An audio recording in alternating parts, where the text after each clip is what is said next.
I am Crystal Morgan, 38 years old, and every Christmas I return to my childhood home in New Hampshire, despite knowing what awaits me. Years of being overlooked in favor of my brothers prepared me for anything, even the bombshell my father dropped at dinner.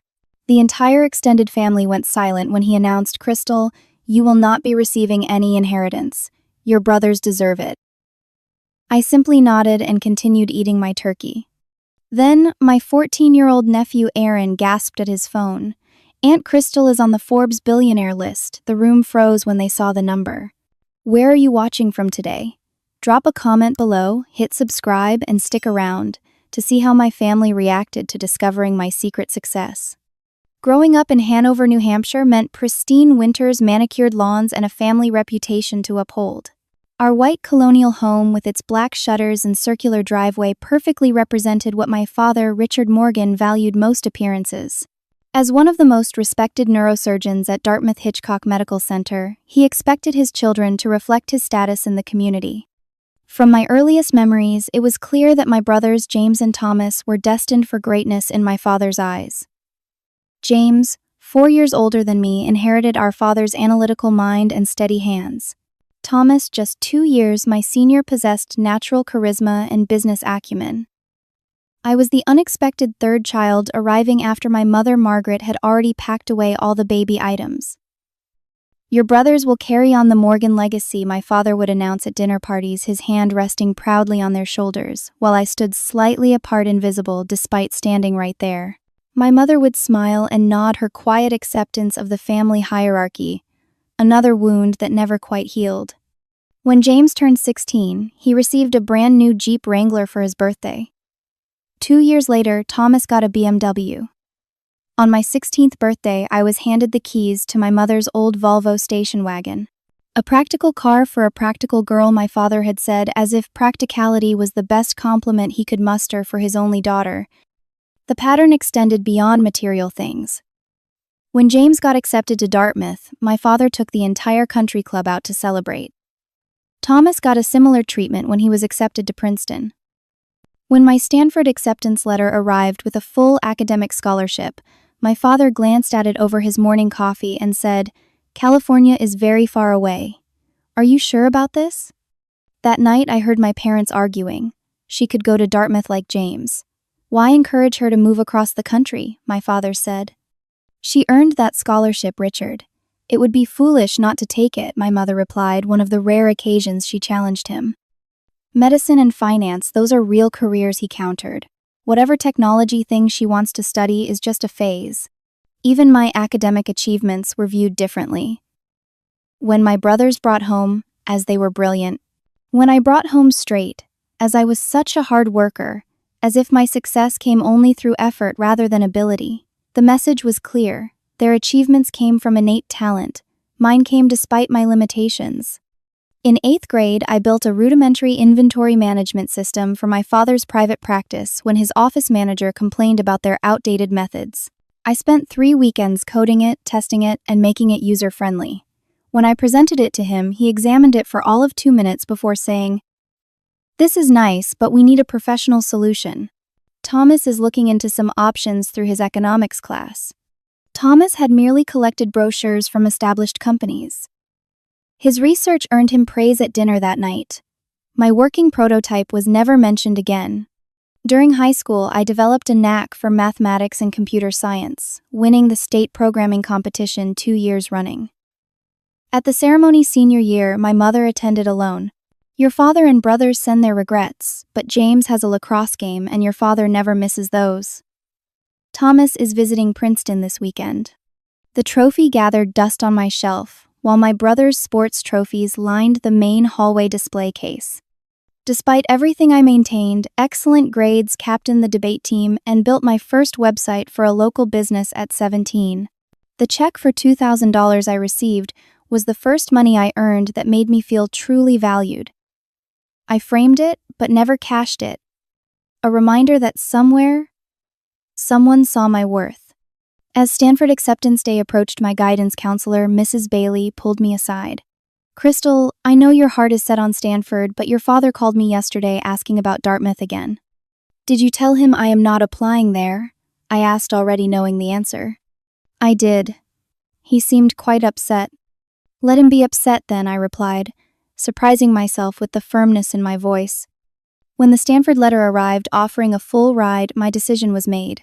That night at dinner, I announced I would be heading to California in the fall. Computer science and business, my father frowned. Such an unusual combination. Are you sure you would not prefer pre-med James could help you prepare? I am sure, I replied, looking him directly in the eyes for perhaps the first time in my life. Something in my expression must have signaled this was not up for discussion. He nodded curtly and turned his attention to Thomas, who was debating between 2 summer internships at prestigious financial firms. The day I left for Stanford, my father shook my hand formally at the airport. Do your best, Crystal. If it does not work out, you can always come home and attend Dartmouth. As the plane took off, I pressed my forehead against the window, watching New Hampshire grow smaller beneath me. I felt something shifting inside. With each mile westward, determination hardened in my chest. I would succeed not to prove him wrong, but to prove myself right. Stanford University sprawled before me like a terracotta dream, palm trees swaying in the gentle California breeze. The campus felt worlds away from the rigid structure of my New Hampshire upbringing. For the first time in my life, I existed in a space where the Morgan name carried no weight, where I was judged solely on my own merits. While my brothers had their apartments fully furnished and their credit cards linked to my father's accounts, I moved into a small dorm room with only what I could fit in my suitcases. My roommate, a girl named Heather Davies from Seattle, watched me unpack my modest belongings. Is that all you brought? She asked, not unkindly. All I needed, I replied with a shrug. Heather would become my first real friend, someone who saw me clearly without the shadow of my brothers looming over me. She was studying electrical engineering and shared my passion for technology. You have a way of thinking about systems that I have never seen before, she told me one night as we worked through a particularly challenging programming assignment. You see connections that nobody else does. Her words warmed something inside me that had been cold for a very long time. To cover expenses beyond my scholarship, I worked 3 campus jobs simultaneously. Mornings at the campus, coffee shop afternoons at the computer lab, helping technologically challenged professors, and weekends at the library reference desk. Meanwhile, my social media feeds showed James enjoying his medical school experience, and Thomas living it up at Princeton, neither working a day outside their studies. During freshman year Thanksgiving break, I stayed on campus, unable to afford the flight home. When I called to wish everyone a happy holiday, my father asked about my grades. 4.0, I answered truthfully. Well, that is good. Stanford must be easier than we thought, he replied, the backhanded compliment stinging despite the 3,000 miles between us. By sophomore year, I had begun developing my first startup idea, a customized software solution for small businesses. Using the skills I had honed building that inventory system years earlier, I created modular applications that could be tailored to specific industries. With Heather's encouragement, I entered the university's entrepreneurship competition, making it to the finals before losing to a graduate student's medical device prototype. My father's response, when I called to tell him about placing second, was predictable. Second place is just the first loser, Crystal. Perhaps you should focus more on your core studies. That summer, while my brothers interned at prestigious firms with connections facilitated by my father, I stayed in California, sleeping on a classmate's couch and building my small client base. By the time junior year began, I had 3 paying customers and was earning enough to cover my textbooks for the semester. It was in my advanced algorithm design class that I met Sophia Chen, a brilliant graduate student whose approach to problem-solving complemented mine perfectly.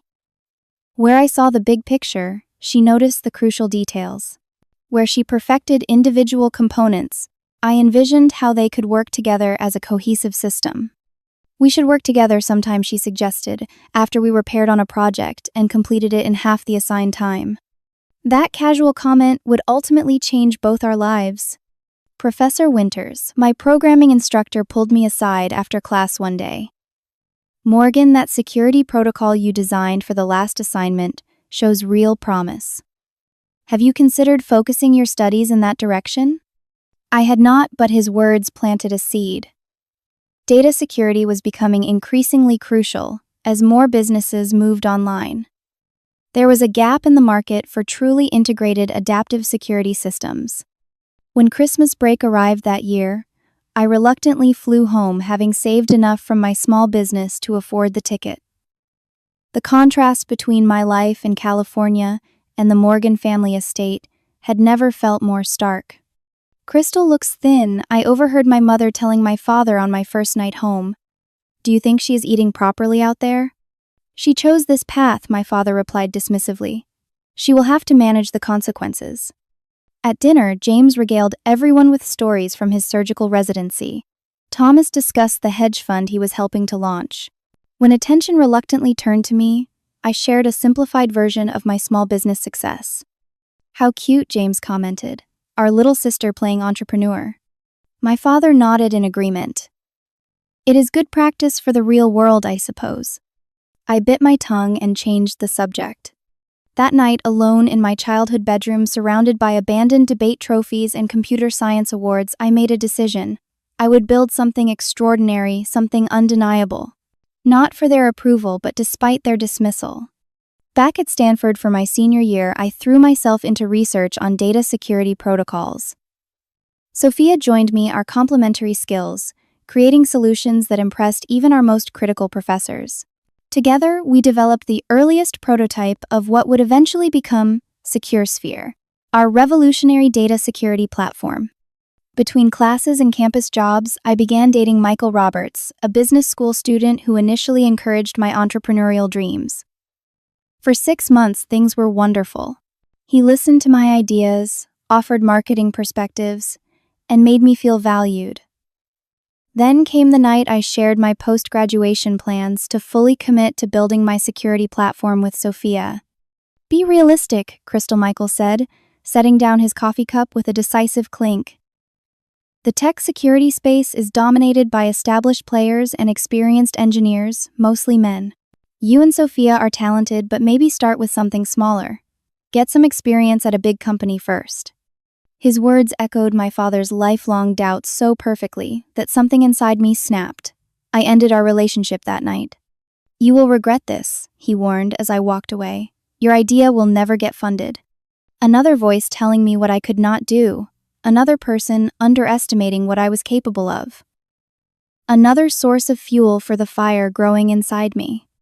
The small apartment Sophia and I rented in Palo Alto became our headquarters living space, and sometimes sleeping quarters all in one.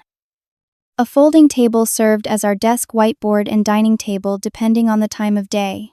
2 secondhand laptops and an unreliable Wi-Fi connection were our tools.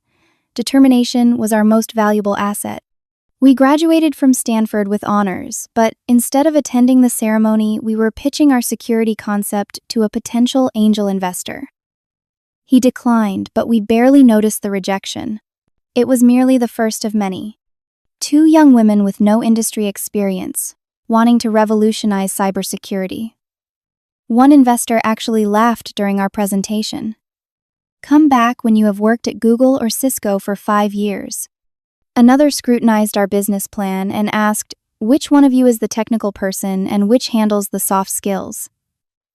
The question itself revealed his assumption that we could not both be technical experts. A third suggested we find a technical co-founder despite the fact that we had built a working prototype ourselves. When Sophia pointed this out, he smiled condescendingly. "Having a male CEO would make fundraising much easier for you girls." 27 straight rejections tested our resolve, but did not break it. We survived on instant ramen and determination coding until 3 in the morning, then waking at 7 to revise our pitch deck yet again. We need to change our approach, I realized, after particularly disheartening rejection, number 27. These investors do not care about our credentials or even our prototype. They cannot see past their preconceptions. Sophia nodded understanding immediately, so we make it impossible to ignore the product itself. We spent 2 weeks rebuilding our demo, creating a simulation that would allow investors to witness a real-time cyber attack and how our system would detect and neutralize it. Rather than telling them about our technology, we would show them. Investor 28 Anita Blackwell of Horizon Ventures watched our demonstration with narrowed eyes. When our system blocked the simulated attack using our proprietary algorithms, she leaned forward. Run it again, she instructed. Different attack vector this time. We did. Again, our system prevailed. One more time, she said. Let me choose the parameters. After the third successful demonstration, she closed her laptop. 500,000 for 10%. We had been asking for 250,000 for 8%. Her offer valued our company higher than our own estimate. We accepted immediately. With funding secured, we moved out of our apartment into a small office space. We hired our first employee, then our second. We worked 18-hour days, often sleeping under our desks rather than wasting time commuting to our new apartment, which we rarely saw anyway. Our first major client came 6 months later, a regional bank that had suffered a data breach and was desperate for better security. Their systems were a mess, but our solution integrated seamlessly, creating protective layers without disrupting their operations. When their CTO called to tell us they had blocked an actual attack attempt using our platform, Sophia and I danced around the office, exhausted but elated. Word spread in financial circles. 3 more banks signed on. Then an insurance company. Then a healthcare provider concerned about patient data. Each successful implementation refined our product. Each new client expanded our credibility. Each day brought new challenges that we met with innovative solutions. My relationship with Michael had left an unexpected legacy. His doubt had taught me to be strategic about how we presented ourselves in the male-dominated tech security space. In pitches, we emphasized our Stanford credentials, our growing client list, and our proprietary technology, carefully managing the gender factor that seemed to trigger unconscious bias. Sometimes I would let investors assume Sophia was my assistant, until their technical questions forced them to recognize her expertise. Other times, I would intentionally downplay my own technical knowledge until a critical moment when demonstrating deeper understanding would shatter their assumptions. It is a game I hate playing, I confessed to Sophia late one night as we prepared for another investor meeting. We play it to win, she replied simply. Once we are successful enough, we can change the rules. Series of funding came after we secured our 10th major client. $8 million to scale our operations, hire specialized engineers, and expand our product offerings. The lead investor, Victoria Lane of Aurora Capital, was the first to see our vision, without needing to be convinced of our capabilities as women. I do not care if you are women, men, or Martians, she said bluntly. Your retention rate is unheard of. No client has ever left your platform. That is all I need to know. For the next 3 years, I barely saw my apartment. Holidays were spent working. My personal life was non-existent. But SecureSphere was growing exponentially, our client list expanding from regional banks to multinational corporations, government agencies, and beyond. The toll was substantial. I developed migraines from sleep deprivation. Sophia caught pneumonia after working through a brutal flu. We both missed weddings, birthdays, and funerals. But neither of us considered stopping even for a moment. During this time, I maintained minimal contact with my family, occasional phone calls to my mother, brief emails updating them on my small business without revealing its true scale. Each time my father inquired about my career, I provided vague answers about doing well and making progress.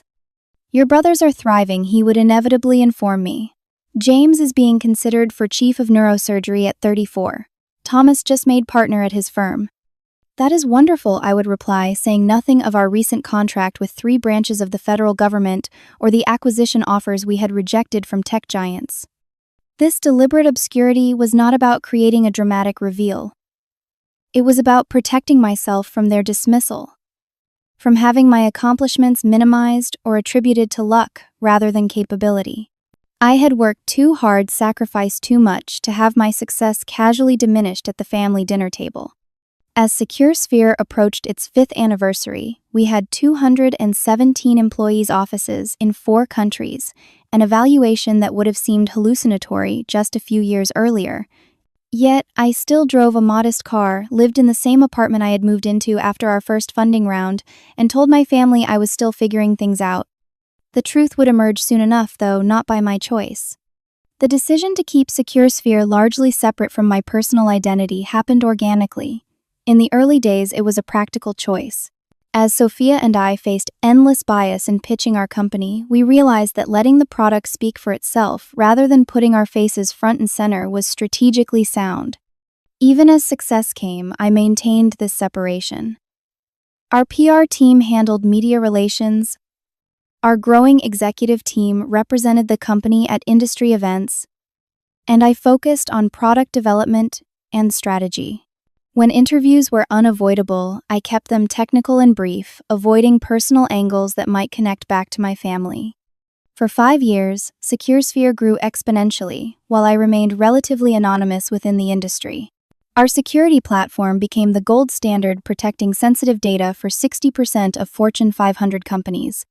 Our proprietary algorithms could detect and neutralize threats that other systems could not even identify. What had begun as a Stanford project had transformed into a cybersecurity powerhouse.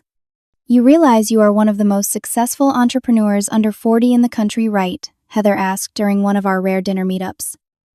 She had become our head of engineering after completing her PhD. The company is successful, I corrected her. I am just part of the team. She rolled her eyes. A team you built from nothing. A team that follows your vision. Stop downplaying it. But downplaying had become second nature, especially with my family. During my infrequent visits home, I presented myself as modestly successful, allowing them to maintain their perception of me as the underachieving Morgan. At Thanksgiving 3 years earlier, Thomas had cornered me near the dessert table. If you ever need career advice, little sister, my door is always open. Not everyone can be on the fast track like James and me, but there is no shame in that. I had nodded politely while calculating that my net worth had likely already surpassed his, even with his newly made partner status at his prestigious firm. James was equally condescending in his own way. Your little software business sounds cute, Crystal. Is it like making apps or something? My 12-year-old son Aaron is getting into coding now. Rather than explain that our security infrastructure was protecting nuclear facilities and financial systems handling trillions in daily transactions, I simply smiled. Something like that. My father remained the most dismissive. When are you going to get a real job with benefits, Crystal? Your mother worries about your retirement planning. The irony was almost painful. By that point, I could have purchased his entire medical practice with a fraction of my paper wealth, but I said nothing, absorbing his judgment, as I had for decades. The charade required effort but served a purpose. I did not want their sudden approval based on my financial success. I did not want to watch them pivot from dismissal to opportunistic pride. Most of all, I did not want to give them power over this part of my life, the part I had built entirely without their support or belief. When the Series C funding round valued SecureSphere at $6 billion, Sophia and I faced a decision. Taking the company public would mean significant wealth, but also public scrutiny. My carefully maintained privacy would likely end. Are you ready for that? Sophia asked as we considered the IPO option. Your family will find out everything. Maybe it is time, I said, surprising myself with the answer. I am tired of hiding my success like it is something shameful. The IPO preparations consumed another year of my life. Endless meetings with investment bankers, lawyers, and financial analysts. Due diligence that scrutinized every aspect of our business. Roadshows presenting to potential institutional investors. Through it all, I maintained radio silence with my family about the true nature of my work. My standard holiday visit was skipped that year, blamed on work commitments without elaboration. The night before our public offering, I sat alone in my office overlooking San Francisco Bay.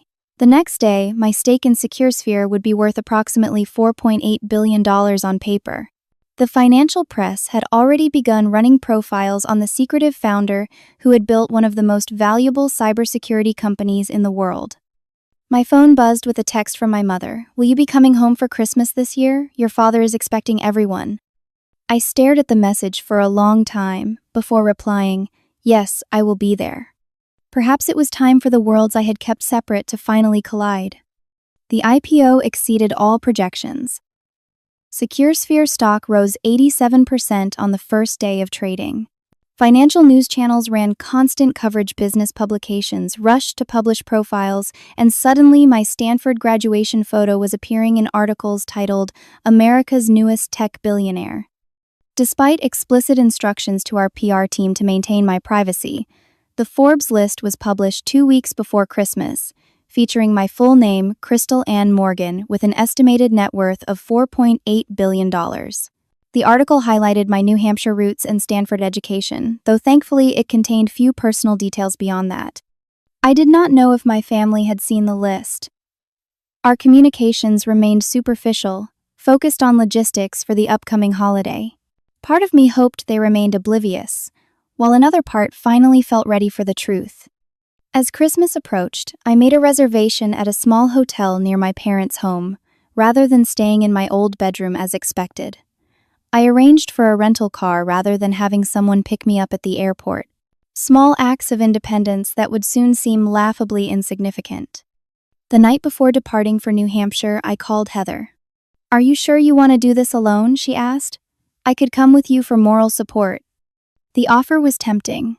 "No, but thank you. This is something I need to handle myself. But maybe keep your phone handy tomorrow evening." "Always," she promised.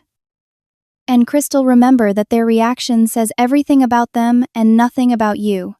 With those words echoing in my mind, I boarded a flight to New Hampshire, unsure exactly what awaited me, but finally ready to face it. New Hampshire greeted me with a perfect winter tableau, the kind featured on holiday cards. Fresh snow blanketed the rolling landscape, transforming the familiar drive into something from a fairy tale.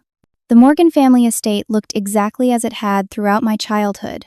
Imposing and immaculate, its colonial architecture speaking of old money and tradition.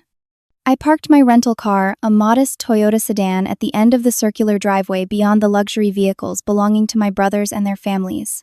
Taking a deep breath, I gathered the elegantly wrapped gifts from the trunk, modest items purchased weeks before the IPO had multiplied my wealth exponentially. The front door opened before I could reach for the bell, my mother appearing with a practiced smile. "Crystal, finally." Everyone else arrived hours ago. No mention of the year-long absence. No acknowledgement that I had flown across the country. Just the subtle reminder that I was, as always, falling short of expectations. "Hello, Mother," I replied, kissing her cheek. "The flight was delayed." It was not, but the excuse saved us both from acknowledging the real tensions.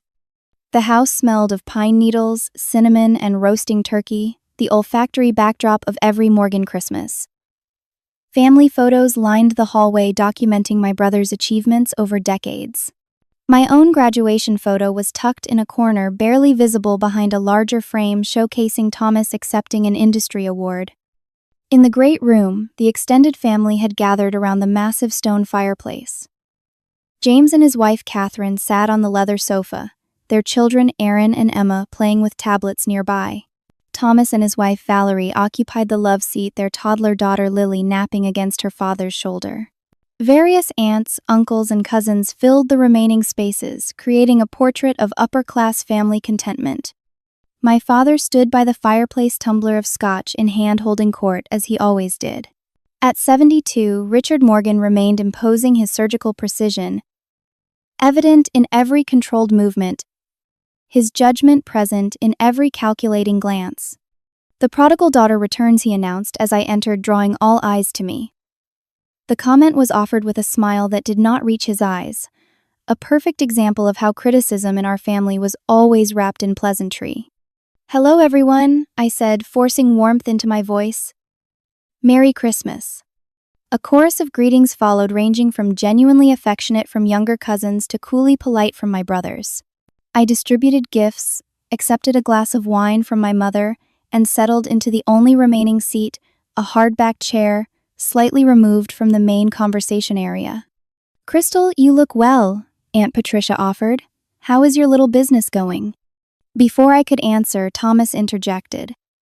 "Crystal is still finding her way, Aunt Patricia. Not everyone can have their career sorted by 30.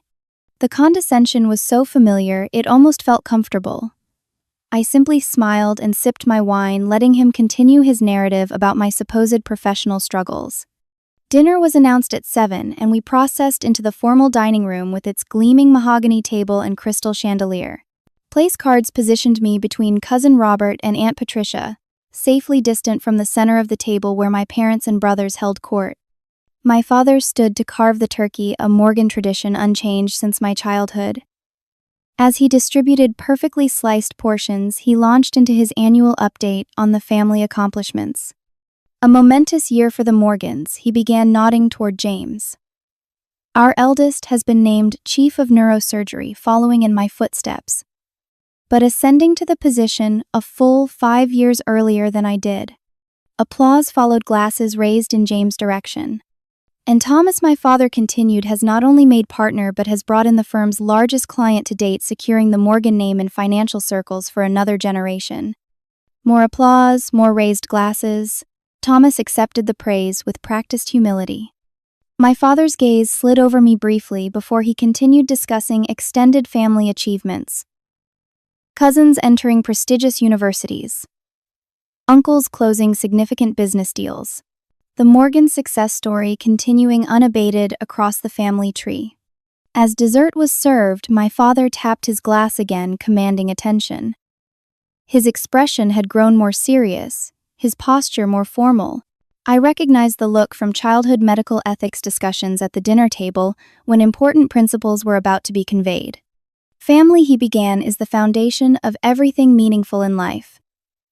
The Morgan legacy has been built on careful stewardship of resources across generations. The room quieted, sensing the shift in tone. As Patricia and I advance in years, we have given considerable thought to the future, to ensuring that what we have built continues to strengthen the Morgan name for generations to come. My mother's eyes darted toward me briefly, then away. She knew what was coming. After consultation with our estate planners, we have made the decision to adjust our inheritance arrangements.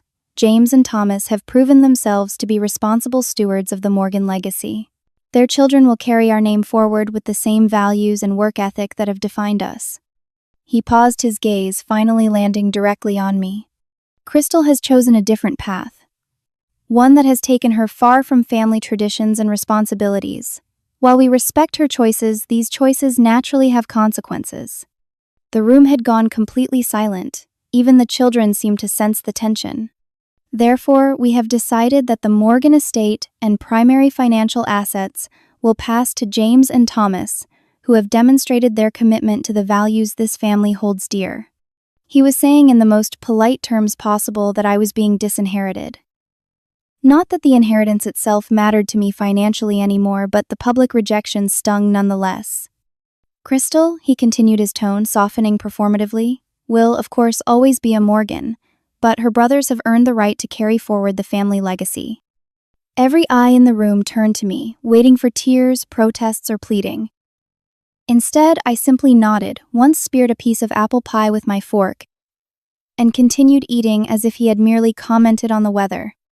The silence stretched uncomfortably. My mother cleared her throat. The pie is particularly good this year. Do not you think I tried a new recipe? No one responded to her desperate attempt to change the subject. The weight of my father's announcement and my non-reaction created an almost unbearable tension. It was in this strained silence that 14-year-old Aaron James's son gasped audibly at whatever he was looking at on his phone under the table. His eyes widened as he looked up at me, then back at his screen. "Dad," he said, his voice cracking with adolescent excitement. "Aunt Crystal is on the Forbes list." James frowned at his son. "Aaron phones away at dinner, and do not interrupt with nonsense." "But Dad, look," Aaron insisted, turning his phone toward his father. "She is really on it. The billionaire list." James took the phone impatiently, clearly expecting to correct his son's mistake. His expression shifted from annoyance to confusion to shock as he scrolled through whatever he was seeing. "What is it?" Thomas demanded, reaching for the phone. As the device was passed around, the table expressions transformed one by one. Confusion, disbelief, recalculation. Finally, the phone reached my father. He stared at the screen, his face unreadable except for a slight twitch in his left eye. a tell I had noticed during childhood chess matches when he realized he was about to lose. $4.8 billion, he read aloud, his voice uncharacteristically hollow. Crystal Ann Morgan, founder and CEO of SecureSphere Technologies. The room erupted into chaos. Questions overlapped. Expressions ranged from shock to sudden calculating interest. In the midst of the commotion, I continued eating my pie, savoring each bite with the calm of someone who had anticipated this moment for years. "Is this true?" My father's voice cut through the chaotic crosstalk, silencing the room again. His eyes, suddenly intense, fixed on me with a focus I had rarely received throughout my life. I set down my fork, deliberately dabbed my lips with my napkin, and took a sip of water before responding. The lifetime of being interrupted, overlooked, and dismissed had taught me the power of measured silence. "Yes," I replied simply. "Though the valuation fluctuates with the stock price, it was higher last week." Thomas laughed nervously. "This has to be a joke." "Crystal, the computer girl, a billionaire, come on." SecureSphere. James mused, his physician's memory recalling the name. "Wait, that is the security system our hospital implemented last year. The one that stopped the ransomware attack that hit every other hospital in the region." I nodded. "We protect 70% of Fortune 500 companies now, along with numerous government agencies and healthcare systems." "But you never said anything," my mother whispered, her expression a complex mixture of confusion, hurt, and something that might have been pride. "You never asked," I replied gently. "You asked if I had benefits and retirement plans." "I do." My father had gone very still, the way he did when processing unexpected surgical complications. "How long has this been happening?" he asked finally. "I founded the company 8 years ago with my Stanford classmate Sophia. We took it public 3 weeks ago." 8 years, he repeated. "All those Christmases, all those conversations about your brother's achievements." "While I was building a company valued at nearly $40 billion, I finished for him." "Yes." The silence that followed was deafening. Decades of family dynamics were being reevaluated in real-time, assumptions crumbling visibly on faces around the table. My father set down his napkin and straightened in his chair, slipping into the authoritative posture he had perfected over decades. "Crystal, clearly there has been a misunderstanding. Your mother and I always believed in your potential, but you were so independent, so determined to make your own way." The revisionist history was beginning already. I had anticipated this. "What your father means," my mother interjected, "is that we are very proud of you, dear. So proud. We simply did not understand what you were building." Thomas, ever the financial mind, had recovered his composure and was recalculating his approach. "Sis, this is incredible. We should talk about some family investment opportunities I have been considering. With your business acumen and my financial connections, we could create something magnificent together." James nodded eagerly. "The medical technology space is exploding right now. With your software background and my clinical expertise, we could revolutionize healthcare." My father cleared his throat. "About what I said earlier regarding the inheritance. That was merely a preliminary thought, not a final decision. Obviously, your remarkable success demonstrates your responsibility. We will have the documents revised immediately." One by one, they were pivoting from dismissal to opportunism so seamlessly it was almost impressive. The inheritance that minutes ago I did not deserve was suddenly being offered again. The brothers who had condescended to me for decades were now proposing partnerships. The father who had never believed in me was rewriting history to claim he had always seen my potential. Even as success came, I maintained this separation. Our PR team handled media relations, our growing executive team represented the company at industry events, and I focused on product development and strategy. When interviews were unavoidable, I kept them technical and brief, avoiding personal angles that might connect back to my family. "Thank you for dinner, Mother. It was delicious as always." "You are not leaving?" she asked, alarmed. "I have an early flight tomorrow," I replied. "But we have so much to discuss," my father insisted, rising as well. "So much to catch up on. Your company, your future plans. The family has investments that could benefit from your insight." 8 years, I said quietly. For 8 years I called and visited. For 8 years, I listened to detailed accounts of James and Thomas' successes while my work was dismissed as a hobby. For 8 years, I was the disappointment, the daughter who could not quite measure up. That is not fair, Thomas protested weakly. It is entirely fair, I countered. 5 minutes ago, before Aaron showed you that article, you were comfortable with me being cut out of the family inheritance because I had not proven my worth. Because my choices did not align with your vision of success. My father's expression hardened slightly. You cannot blame us for not recognizing the significance of your work when you deliberately kept us in the dark. I did not keep you in the dark. I told you I had founded a cybersecurity company. I told you we were growing. I told you I was doing well. You chose not to inquire further because technology was not medicine or finance, so it could not possibly be important. Crystal, my mother began, her voice pleading. I do not need your inheritance, I continued calmly. I do not need family investment opportunities or business partnerships. What I needed was your belief in me, your interest in my work, your recognition of my capabilities. Not after learning I am a billionaire, but before, when I was just your daughter trying to build something meaningful. The room had gone completely silent again. Even the children were watching wide-eyed, sensing the seismic shift occurring in the family hierarchy. I did not keep my success secret to hurt you, or to create some dramatic reveal, I explained, softening my tone slightly. I kept it separate because I needed to build something that was entirely mine, not subject to the Morgan family assessment of its value. I gathered my purse and coat. I love you all, and I always will, but I will not pretend that my worth began when Forbes published that list. I am the same person I was yesterday, doing the same work I have been passionate about for years. The only thing that has changed is your perception. My father stepped forward, his expression, a complex mixture of emotions I had rarely seen on his carefully controlled face. Crystal, please. Let us talk about this privately. We can talk next time I visit, I replied. I think we all need time to adjust to this new reality. As I moved toward the door, my mother caught my arm gently. I always knew you were extraordinary, she whispered.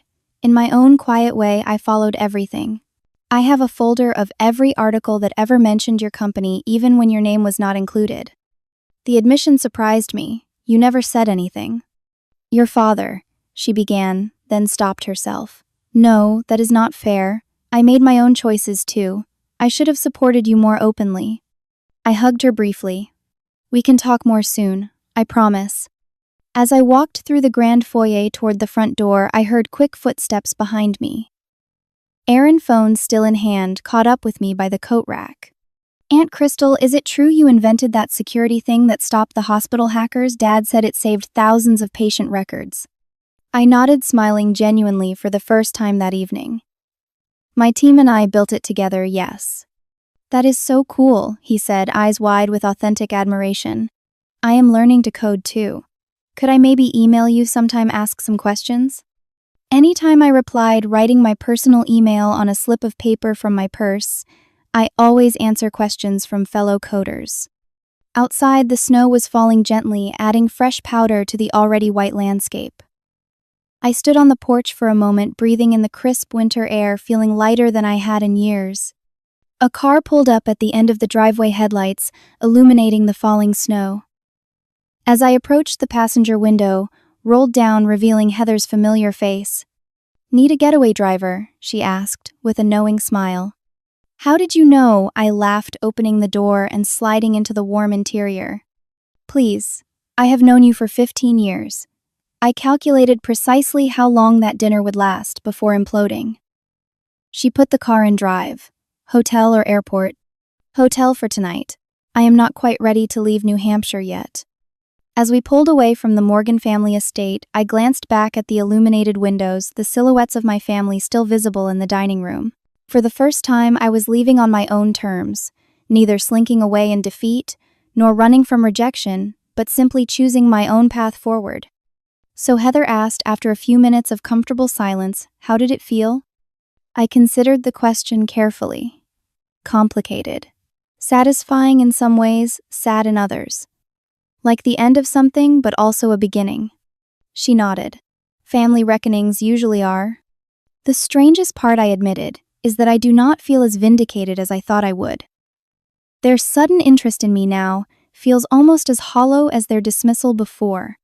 Because neither is about who you actually are, Heather observed wisely. Both reactions are about their perception of your value to them. As the estate disappeared from view behind us, I felt the complex knot of emotions beginning to unravel. Not resolution exactly, but something close to peace. "What happens next?" Heather asked as we approached the hotel. "I am not entirely sure," I replied honestly. "But for the first time in my life, I feel like the relationship with my family will be on my terms, not theirs." The snow continued to fall, covering the past and creating a clean slate for whatever would come next. 3 weeks after the Christmas dinner revelation, I stood at the floor-to-ceiling windows of my Manhattan penthouse, watching snow swirl between skyscrapers. The view could not have been more different from my childhood home in New Hampshire, yet the weather created a strange connection between past and present, as if the same snowflakes might be falling in both places. My phone buzzed with a text from my father. "At your building. Security says I need approval to come up." I had been expecting this visit. After numerous calls and messages in the weeks following Christmas, I had finally agreed to meet with him in New York, on my territory, not his. A small but significant shift in our dynamic. "Please send him up." I instructed the concierge via the building's app. Minutes later, a knock at the door announced his arrival. Richard Morgan stood in my hallway looking somehow smaller than I remembered. Perhaps it was the absence of his usual setting, the Morgan family estate, where everything reinforced his authority. Here in the home I had created for myself, he was simply a man in his 70s, holding a briefcase and looking uncharacteristically uncertain. "Crystal," he greeted me formally. "Thank you for seeing me." "Would you like coffee?" I offered, leading him into the living area with its panoramic views of the city. "Please." As I prepared 2 cups in the open kitchen, I watched him taking in my home, his eyes lingering on the modern art collection, the minimalist furniture, the technology subtly integrated into every surface. Nothing here would remind him of the traditional New England aesthetics he valued. "Your place is very..." He paused, searching for an appropriate word. Different eye suggested handing him a cup. "Impressive," he finished. "Very much your own." We sat across from each other, the coffee table between us, holding more than porcelain mugs. "I brought something to show you," he said after a moment, opening his briefcase and extracting a folder.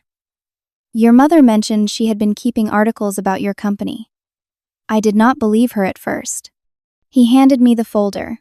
Inside were dozens of printouts, newspaper clippings, and magazine articles about SecureSphere dating back to our earliest mentions in tech publications. Many were highlighted or annotated in my mother's neat handwriting. "She followed your career from the beginning," he said quietly. "She tried to tell me many times that what you were building was significant. I did not listen."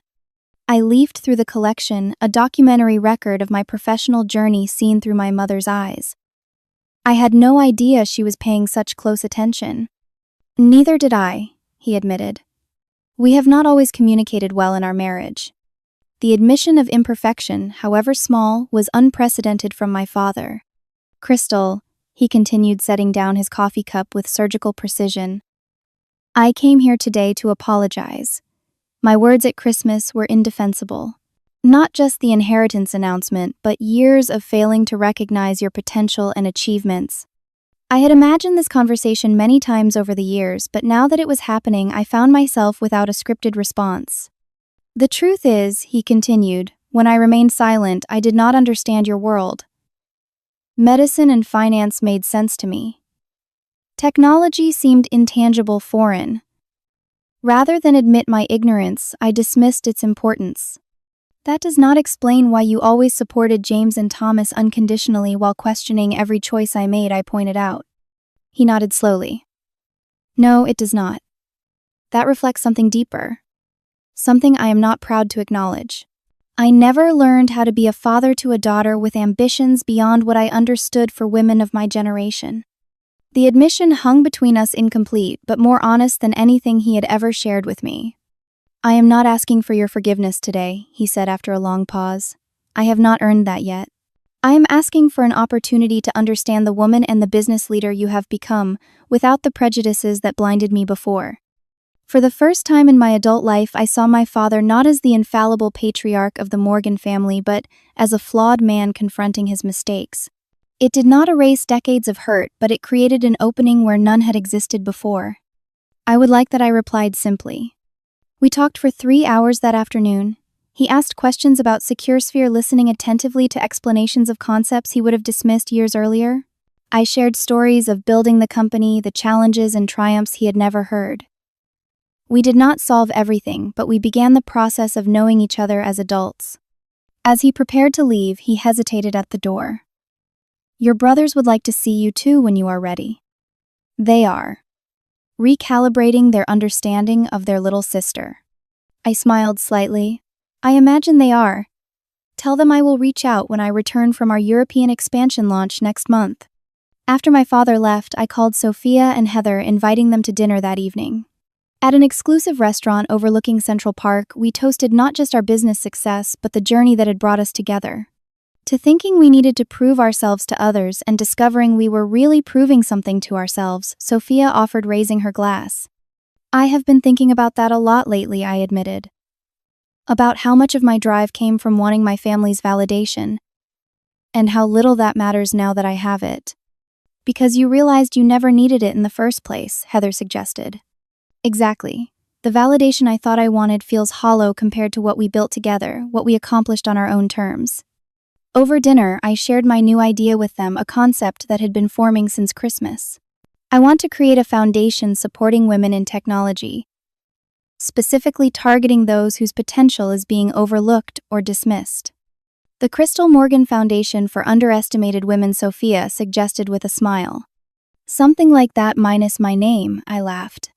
A fund to provide not just capital but mentorship, opening doors that remained closed for us until we broke them down ourselves. Within 6 months, the foundation was established with an initial endowment of $200 million. We focused on identifying young women with exceptional talent but limited resources, particularly those facing familial or cultural resistance to their technological ambitions. My relationship with my family evolved slowly. My mother and I developed a closer bond built on her surprising secret support throughout the years. My brothers and I established a more equal dynamic, though old patterns occasionally resurfaced. My father and I continued our conversations, gradually building a relationship based on who we actually were, rather than who he had expected me to be. The most unexpected development came from my nephew Aaron, who eagerly accepted my offer of mentorship. His genuine interest in coding and cybersecurity provided a bridge between generations of the Morgan family, suggesting that perhaps the legacy my father valued so much would continue, just not in the way he had envisioned. A year after the Christmas dinner revelation, I stood on stage at a technology conference preparing to deliver the keynote address to 5,000 attendees. In the front row sat my parents, my brothers, and Aaron, watching with expressions ranging from pride to lingering amazement. As I began speaking about the future of cybersecurity and the importance of diverse perspectives in technological innovation, I caught my father's eye. He nodded slightly, a gesture containing a lifetime of unspoken complexity, but also finally respect. The journey from being overlooked at the family dinner table to leading a multi-billion-dollar company had been arduous and often lonely. The wounds of decades of dismissal would never completely heal. But standing on that stage, I realized that the true inheritance I had claimed was not measured in dollars, but in self-belief, in the power of persisting when no one except yourself recognizes your potential. Success had not given me the validation I once craved from my family. Instead, it had freed me from needing that validation at all. The most valuable legacy we can create is not what we leave for others, but what we discover within ourselves along the way. Have you ever had to prove your worth to someone who underestimated you? I would love to hear your stories in the comments below. If this resonated with you, please hit the like button and subscribe to hear more journeys of resilience and self-discovery. Share this with someone who might need the reminder that their value does not depend on others' recognition. Thank you for listening to my story, and remember, the most important person who needs to believe in you is yourself.